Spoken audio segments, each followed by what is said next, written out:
Mountain gorillas are endangered.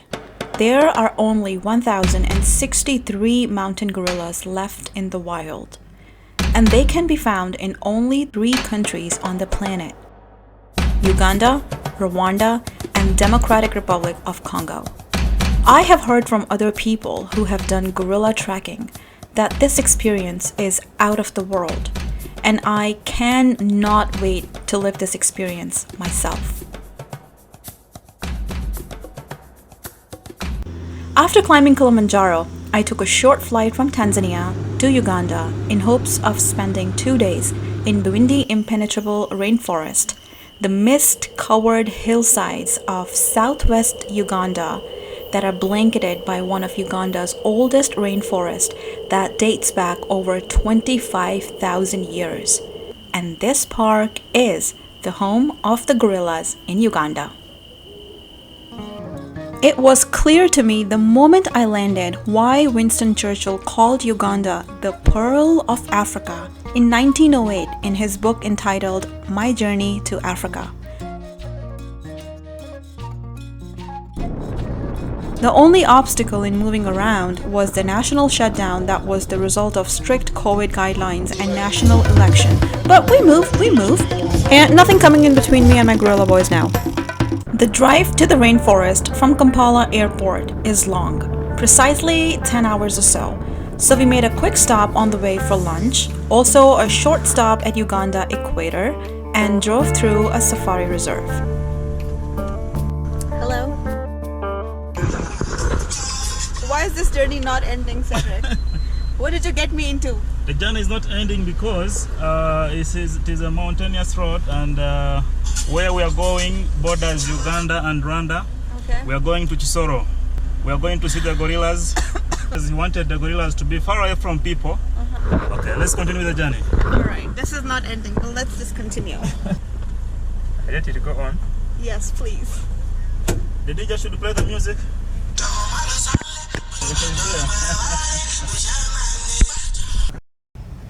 We reached the outskirts of rainforest after midnight and somehow got lost.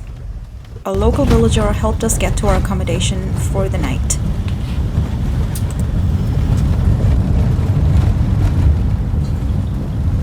We reached well after midnight, and of course, I did my thing that I always do: go out at night when everybody else is asleep, take a walk, and sometimes meditate under moonlight. Ended up spending a lot of time outside.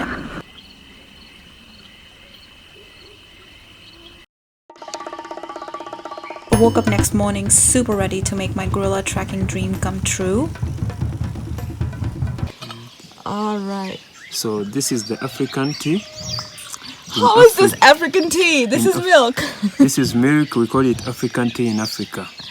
Wow. Especially in Uganda. So this is the most favorite ones when it comes to Banyankwali tribe.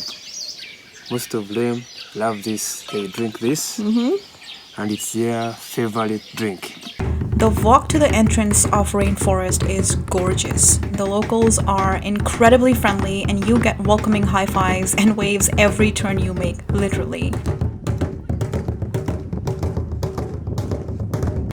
Gorilla tracking registration and briefing takes place at the Uganda Wildlife Authority Park office.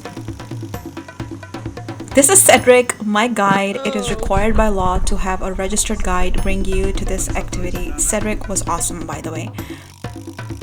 It is a sensitive activity, so you have to sit through an hour-long session to learn about what we can and cannot do once we are in the rainforest, face-to-face with the gorillas or surrounding them. There are strict measures in place for the safety of both gorillas and humans. During this debrief, hikers are divided into groups based on their personal preference and fitness level. And every group is assigned the gorilla family that they're going to visit. Well, me being me, I chose the toughest hike to visit the farthest gorilla family because I simply needed an excuse to go deep into the jungle. After a debrief, you start your trek with armed rangers. And during the debrief, the entire group comes up with a set plan of what to do in what situation. We must at all times stay with the rangers.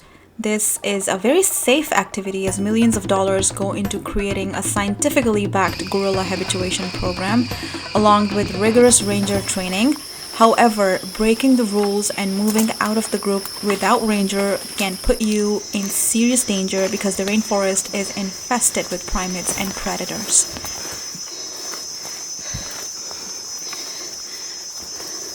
With our last set of instructions and rangers who are carrying efficient tracking systems, satellite phones, and loaded rifles, off we go into the wild.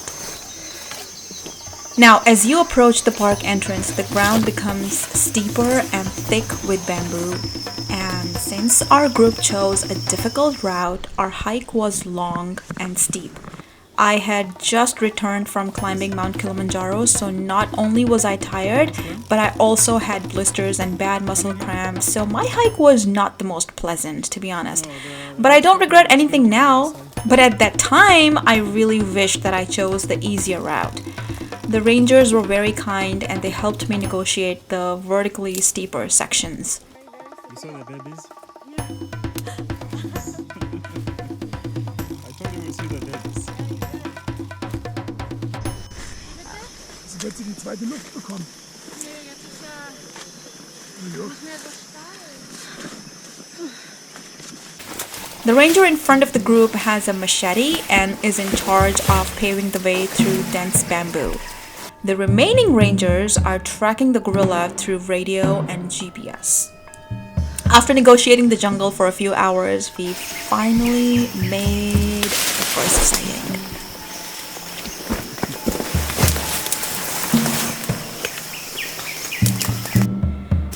Even though I was prepared to see a giant beast, the first look took me completely off guard, and I startled and immediately backed off. This was also the first time I heard a clear and nearby gorilla roar.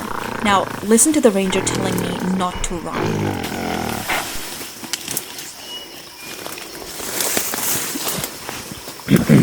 Don't run. Don't run. You don't run, I'm here, okay?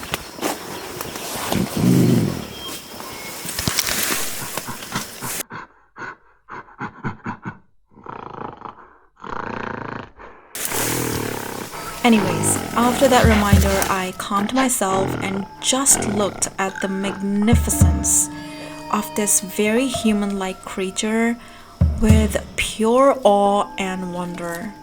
I'm not going to lie, I had watery droplets trickle down my cheeks, and I wish I had words to describe this experience of coming face to face with mountain gorillas in their natural habitat.